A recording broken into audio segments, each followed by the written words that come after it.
underway. While we're waiting, I could point out just how this air race works. This is called pylon air race because pylons are used to mark out a 2-mile oval race. Down to the far right, as these 3 ultralights go by. That is, the airplanes will be lined up on the runway in several rows and stationary, and a flag signal will be used to start each row. And as the flag drops, the race is on. The pilots will try to take off just as quickly as they can, turn onto the course, and try to fly the 8 laps. And of course, every race pilot wants to be the one to win the race, that is to cross the start-finish line first after the completion of 8 laps. Directly in front of the announcing stand, we have a bucket truck. This is the start-finish line position halfway down the front straightaway. Our race director, Wally Kingston, who is acting as flagman, will have will give us flag signals. Just like in an auto race, you'll see first row of the airplanes are rolling. That's Dave Myers, and the number 90 airplane is pulling out into the lead right at the start. The number 45 airplane of Butch Meyer is in second position at this point. Dave Myers in first, Butch Myers in second. Third is John Bregar in the green and white airplane, Hornets Revenge. Fourth is John Inman in the yellow airplane, number 20. Next row of airplanes is rolling. Hep Porter in the number 77 airplane, Blueberry, is now rolling. Right behind him is Dave Patterson in the number 88. And finally, Brian Dempsey in the number 8 airplane. Very characteristic of Brian. He's a very slow starter, and he's half a lap behind. In the meantime, Dave Myers, who likes to get out of jump at the start, Dave Myers in the number 90 airplane, down on the back straightaway, is jumped into the lead. We've got a battle for second already developing. John Bregar goes right by Butch Myers to take over second position. John Bregar in the white and green airplane, number 27. Butch Meyer in the number 45 airplane. The yellow airplane in fourth position. John Inman is now pulling up and looking for a way to get around those two. In the meanwhile, Dave Myers comes down the front straightaway to start the timing for this race as he crosses the start-finish line. Dave Myers, the gauge and cannonball in the lead in the number 90 airplane. John Bregar, number 27 in second. Butch Meyer in third. John Inman in yellow, number 20 in a very low position. He's going to try to pass. That's Miller in fifth. Dave Patterson in sixth. And finally, Brian Dempsey way behind. See how far he's a half a mile behind. Is he going to catch up?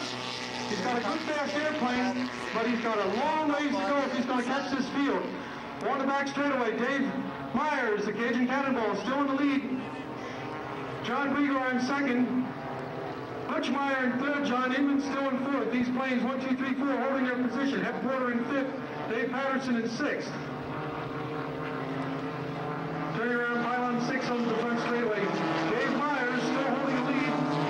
I would say that John Bregar is catching up slightly. Butch Meyer, number 35, goes by in third.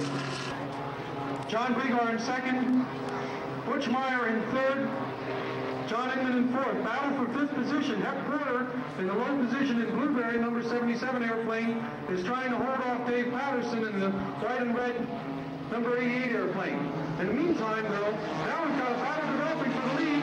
Coming down the front straightaway, John Bregar has gone off quite a bit to Dave Myers, and he's going to try to challenge for the lead around the turn here.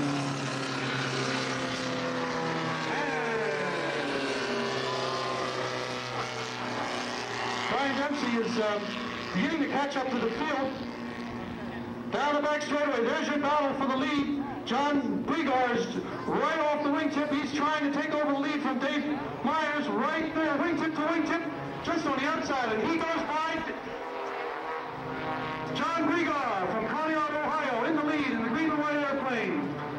Dave Myers now down in second. Butch Meyer in third now. John Inman in fourth.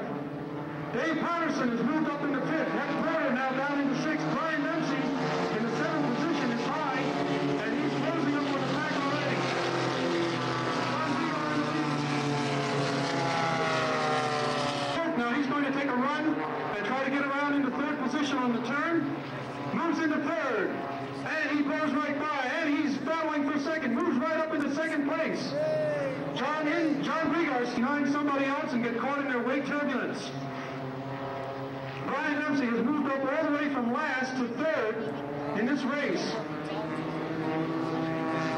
John Brigard still in the lead. Dave Patterson still in second.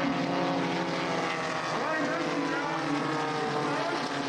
And he's going to be in a position to try to challenge in just a moment.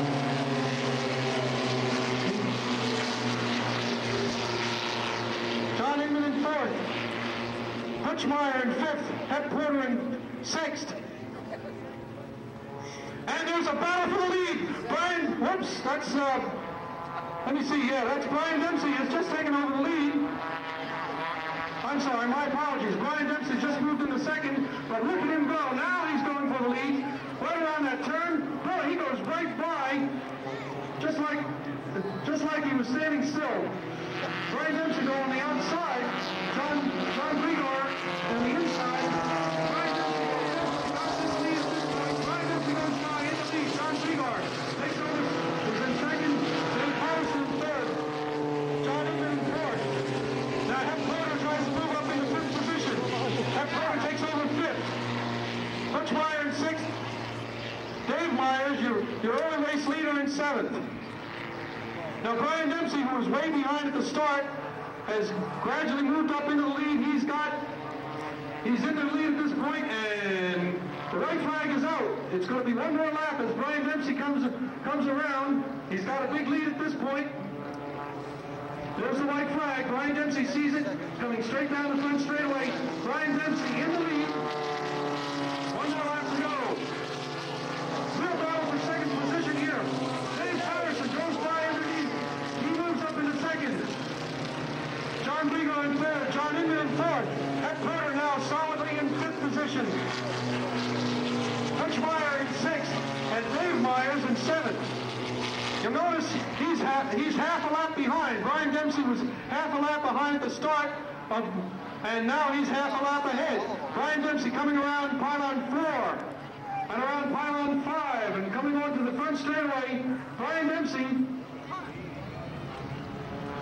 And there he comes. There's the checkered flag. Brian Dempsey coming down the last straightaway.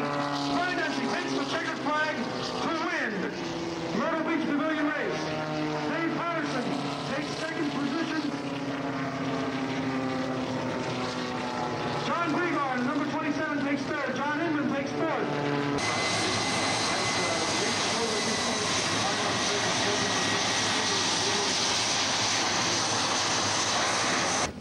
Well, this is a great site for an air race. We've got a tremendous potential here with the Myrtle Beach Jetport, and I think the committee, the Air Force Commission, are doing an outstanding job. Here comes the Formula D planes. Go ahead and introduce these pilots as they come in.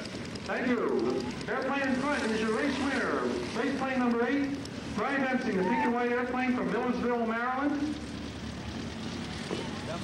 He's there, the man that keeps him straight. Fowler Carey is an investment counselor from the big town of Batesville, Leesburg, right outside of Columbia. I believe Columbia is a suburb of Batesville, Leesville, but they're going to be taking off, going to the high perch, and we'll be clearing the runway and getting everything set up here momentarily. There goes Randy tucking the feet up on that D-33. That airplane is a derivative of the first operational jet fighter in the United States Air Force. As Randy pulls the T-bird into the vertical, he rolls it around the runway center line.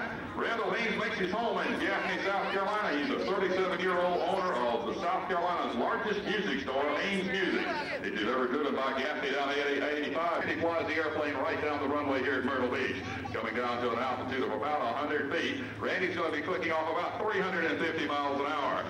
As he passes Air Show Center, he's going to pull steadily back on the stick, take the T-33 into the vertical, and he's going to fly 5/8 of a loop. Bring it back around. Fowler's going to be watching the altimeter. He's going to need 4,000 feet before he pulls through on the upline. Flying straight up now, he flops over on his back. Carly says, okay, we got 4,000 feet, pull it through. Now, Randy's going to aim the nose of the airplane right back down at the runway on the 45-degree downline, roll it right side up. And he says, we got plenty of room. Let's get 2 aileron rolls on the way down, a roll and a half as he brings the airplane. It's the left-hand section of the airspace. It's going to be one more time to put it into the vertical. This is the plane to be hurtling through the sky right now as Randy once again takes the T-33 into the vertical, climbing up above the runway. Once again, Fowler Carey watching the altitude. He says, Randy, we got 4,000, pull it through, and he rolls over on the back. Randy tilts his head back, puts up, which is actually down, picks up the runway here at the Jetport, and brings the airplane right down around that 45-degree down line. The T-33 Thunderbird is a two-seat variant of the F-80 Shooting Star fighter bomber. The F-80 first flew as the P-80 in the late 1940s, but did not see actual combat until the Korean War. The F-80 has the distinction of being involved in the first all-jet combat. During the first engagement between two jets, energy level really high as he brings that airplane back around, leaving that smoke trail. It looks like he's doing a little sky riding over Myrtle Beach here at the Grand Strand as he brings the airplane back for his next pass, which should be the 4-point slow hesitation roll. As he comes in from the right now, he's dropping the nose below the horizon, building up a lot of energy in this very slick airplane. He's going to pull the nose slightly above the horizon and click off with the hydraulically boosted ailerons. 1, 2 over upside down, 3 back to knife edge, and 4 of the 4-point slow hesitation roll. The T-33 variant of the F-80 developed its first flew in the late 1940s and was actively flown by the United States Air Force until the 1980s. In addition, the T-33 served as a TV scheme was added. The registration numbers N556RH represent Randall's birthday and initials. Ladies and gentlemen, as Randall comes back to Air Show Center, we're going to get the roll to inverted and the hot stop maneuver as he rolls it over inverted, holds it, and then rolls the airplane right side up again. And feed in maximum aileron deflection and roll the airplane over once. As he goes back for roll reversal, pulling 360-degree rolls from inverted to inverted. The T-33 has a maximum service saved by the extremely high fuel consumption of the engine of this aircraft. Here goes Randall, there's 1. And brings it around for 2. It looks like he's got plenty of room. Nose above the horizon one more time for 3 continuous aileron rolls. Suit off during the maneuvers to keep cool. I tell you what, he's been telling us that for a long time. So if you've got binoculars, check it out and see if Flower is wearing his flight suit as we goes by here on this photo pass.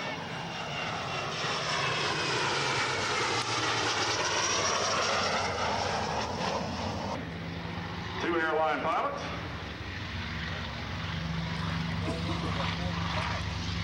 Connie's flying the P-47 today.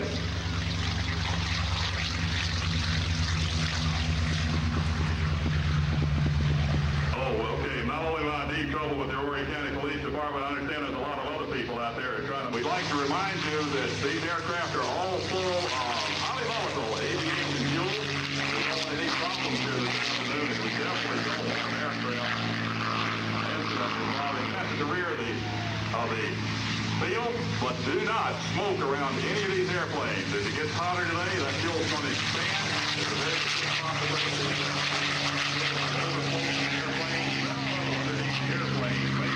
While I'm on the subject, I might as well hit the other one. That has to do with folding, spindling, mutilating, stapling, or otherwise poking and prodding the airplane.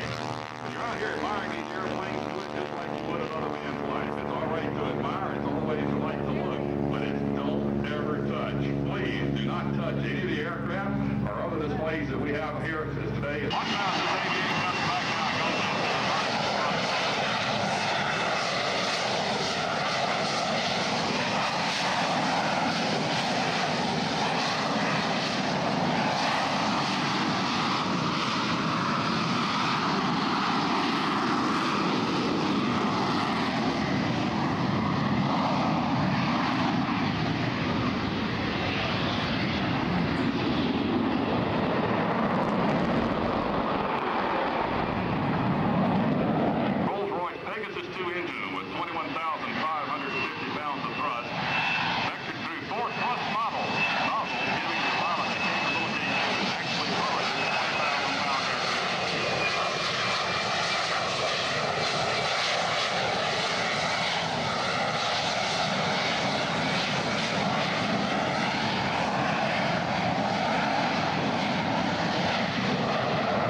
Absolutely amazing, ladies and gentlemen. The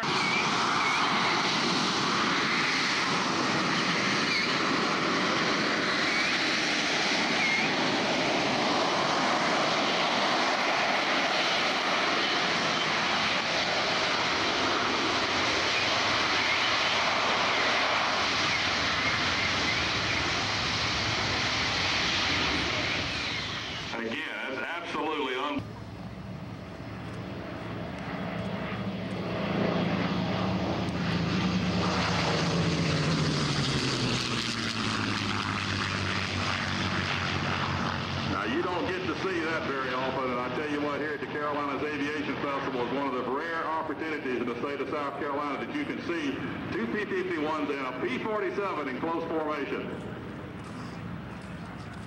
By there with that P-47 and two P-51s. Connie Bolin at the lead there. I tell you what, it's just absolutely unbelievable. They're swinging around on a ride left base for 3-5. We'll see what they've got up their sleeves as the two aviators.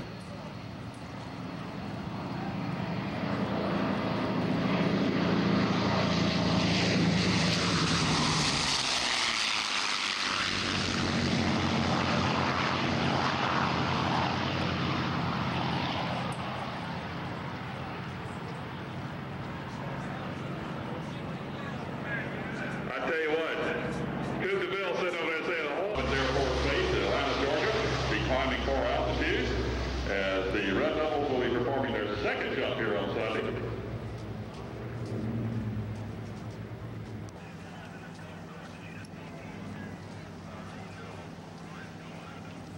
That is what we call a tight formation.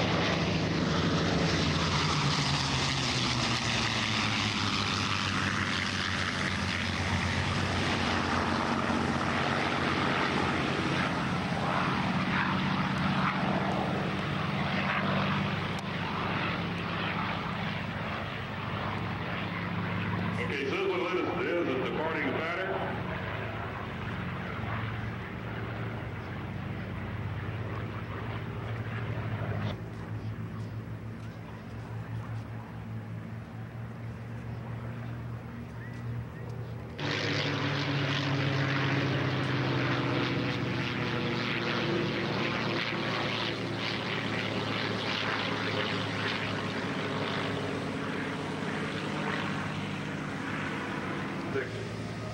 Plane that trained more American combat pilots than any other aircraft.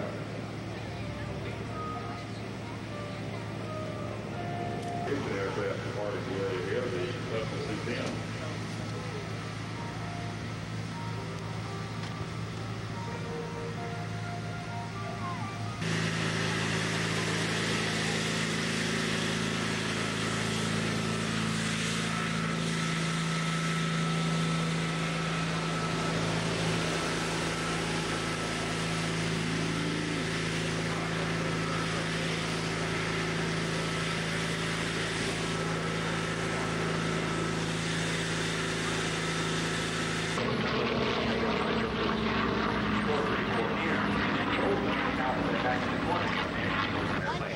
They got together in 1925. 6 months later, they had their first airplane flying.